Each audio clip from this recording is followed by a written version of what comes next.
आ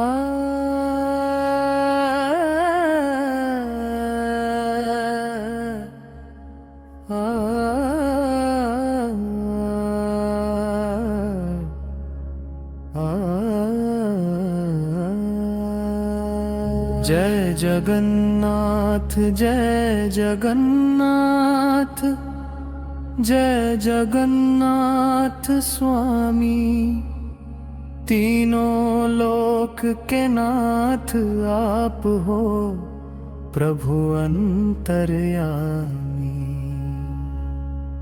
पुरी के राजा है चाका डोला, दारु ब्रह्म सुखकारी, चरणों में तेरे झुकती दुनिया, महिमा तेरी न्यारी।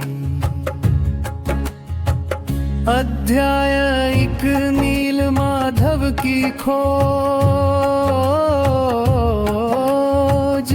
कथा की शुरुआत, सत्ययुग की गाथा पावन, अवंती का राजा था, इंद्रद्युम्न था नाम, नृपति का विष्णु भक्त कहलाता था। स्वप्न हुआ के नील रत्न की मूरत कहीं विराजे है, शबर कबीले की गुफाओं में नील माधव साजे है। विद्यापति ब्राह्मण निकला नील रत्न की खोज में, पहुंचा उड़ीसा के तट पर दिव्य प्रभु की मौज में। शबर राज के गुप्त देव थे करते नित्य दर्शन, विद्यापति ने चतुराई से पाया प्रभु का अर्पण। पर प्रभु अंतर ध्यान हुए तब राजा हुआ उदास, आकाशवाणी गूंज उठी तब बढ़ा भक्ति का विश्वास। नील रत्न का रूप गया अब दारू रूप में आऊंगा, लकड़ी के एक लट्ठे में मैं सागर बीच समाऊंगा।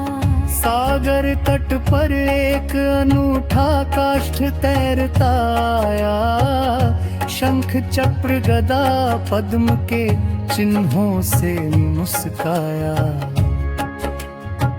राजा मंत्री हाथी घोड़े हिला न पाए उसको, पर जब शबर राज ने छुआ चकित किया सबको।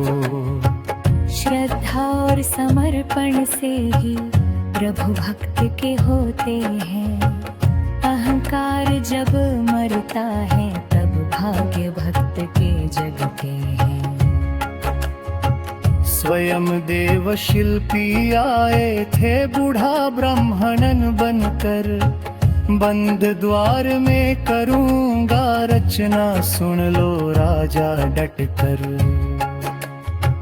21 दिन की शर्त रखी थी द्वार न खोला जाए, छैनी और हथौड़ी की बस आवाज सुनाई आए।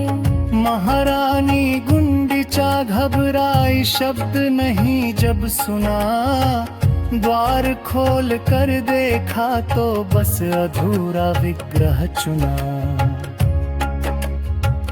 बिना हाथ और बिना पैर के मूरत देख डरे राजा, प्रभु बोले यही पूर्ण है, बजाओ भक्ति का बाजा।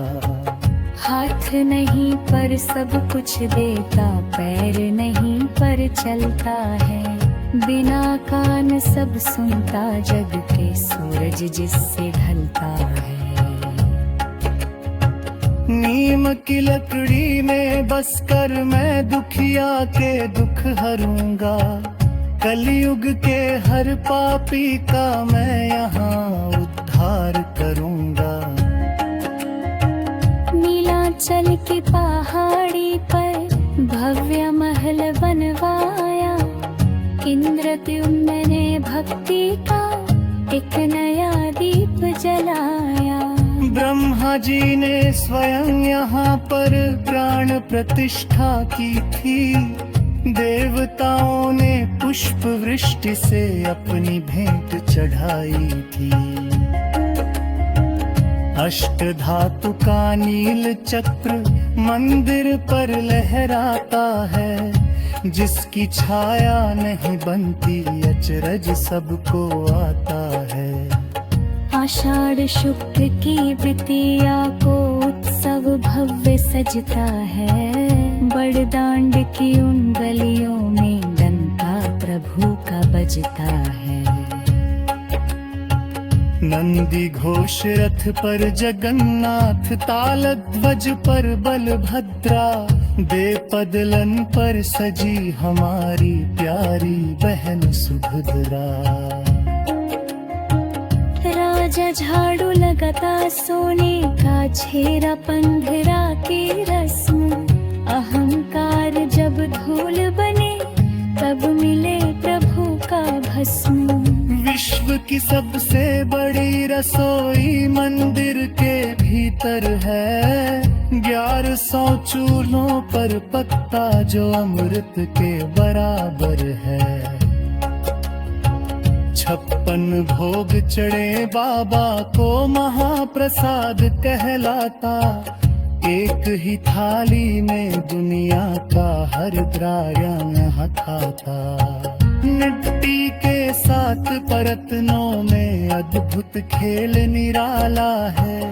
सबसे ऊपर वाला बर्तन सबसे पहले पकने वाला है। मुस्लिम भक्त था साल बेग जो दर पर नहीं आ पाया। प्रभु के रथ को रोक दिया जब तक वो नहीं आया। जाति पांति और धर्म से ऊपर केवल भाव का भूखा। सूखी रोटी रे मुखी हो तो लगे न भोग कभी रूखा। भूख से व्याकुल बंधु मोहन प्रभु के द्वार पर आया। जगन्नाथ ने आधी रात को स्वर्ण थाल पहुंचाया।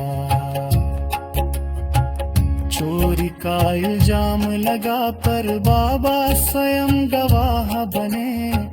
भक्त की लाज बचाने को ब्रह्मयाय की राह बने। पत्योय भजर गणा सयार कदवा के भैराने। स्नावया के राखी जर से जब गागद अंगद ने कांत ने